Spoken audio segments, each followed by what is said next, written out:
سے میرے بھائیوں ایک اور چیز یہ ہے کہ دونوں کو ایک ساتھ غصے میں نہیں آنا چاہیے.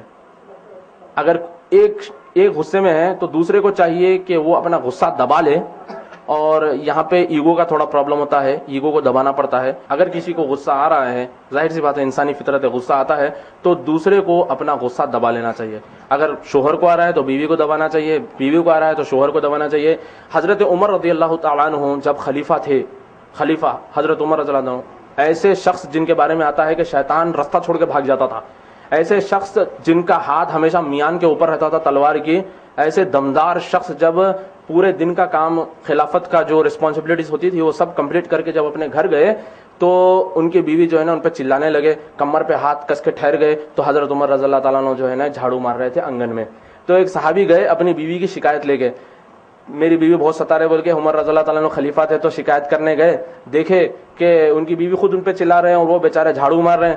تو جا رہے تھے تو عمر رضی اللہ تعالیٰ عنہ نے بلا کے پوچھا کہ کیا بات ہے, آپ کیوں آئے ہو اتنی رات کو؟ تو انہوں نے کہا کہ نہیں کچھ نہیں, میں جا رہا ہوں ایسے. نہیں بتاؤ, میں اصل میں میری بیوی کی شکایت لے کے آیا تھا, مگر دیکھا آپ کو تو چلا گیا میں. تو عمر رضی اللہ تعالیٰ عنہ بولے دیکھو بھائی, بیویاں جو ہے گھر میں رہتی ہیں, سارا دن کام کرتی ہیں, تو کہاں کس کے اوپر کس کو بولیں گی, کس کو سنائیں گی؟ تو جب بیوی تھوڑا سا چلانے لگ جائے تو شوہر تھوڑا خاموش ہو جانا, اور شوہر پکارنے لگ جائے تو بیوی کو بھی خاموش ہو جانا چاہیے. ایک کپل تھا, جوڑا تھا, بہت لڑتا تھا, بہت لڑائی ہوتی تھی ان کے بیچ میں.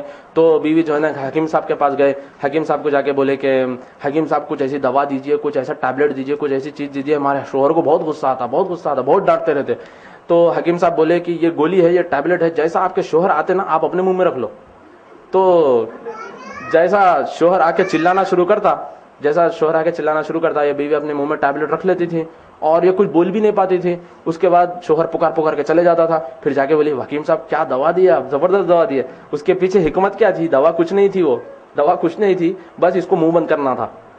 تو دونوں کو ایک ساتھ غصے میں نہیں آنا چاہیے, اس سے بھی دونوں میں پرابلم ہو سکتا ہے. اور اسی طریقے سے کرٹیسزم بھی اگر کرنا ہے, اگر کوئی مطلب انسان ہے, غلطی ہوتی ہے, تو اگر غلطیوں کا ازالہ کرنا ہے, اگر اس کو جو ہے نا کریکٹ کرنا ہے تو ٹھیک طریقے سے کرنا چاہیے. پبلک میں ٹھہرا کے ڈانٹ دینا, غصہ کر دینا اور جھڑک دینا, اس طریقے سے جو ہے نا دونوں کے بیچ میں نفرت آنا شروع ہو جاتی ہے. تو بہتر طریقے سے اس کو سمجھا سکتے ہیں کہ نمک صحیح نہیں تھا تو چلا کے جو ہے نا تمہارا اماں یہ سکھائے گا, تمہارا ابا یہ سکھائے گا, نمک تمہارے کو پکانا نہیں سکھائے گا. اس طریقے سے اگر بیوی پہ چلانا چالو کر دیے تو ظاہر سی بات ہے وہ بھی انسان ہے, وہ بھی پلٹا کے جواب دے گی. دونوں میں پھر ایگو کا مسئلہ آ جائے گا, انانیت کا مسئلہ آ جائے گا. تو بہتر ہے کہ اس چیز کو تھوڑا سا صبر کر کے بعد میں جیسا موقع ملے اس حساب سے اس کو سمجھا دینا چاہیے کہ بھئی اس طریقے سے کام کرنا چاہیے آپ کو.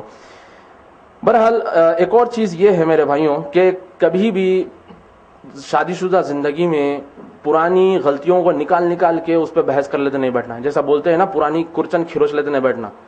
تو پرانی چیزوں کو, پرانی غلطیوں کو نکال کے ایک وقت تم ایسا کرے تھے, ایک وقت ایسا کرے تھے, ایک وقت میرے دوست آئے تو ایسا کرے تھے, اور وہ فلاں ٹائم پہ ایسا کرے تھے, پھر تم بھی ایسا کرے تھے. تو اس طریقے سے جو ہے نا پرانی غلطیوں کو نکال کے اس پہ ڈسکس کرتے بیٹھنے سے بھی جو ہے نا شادی شدہ زندگی میں پرابلمس کریٹ ہو سکتی ہیں.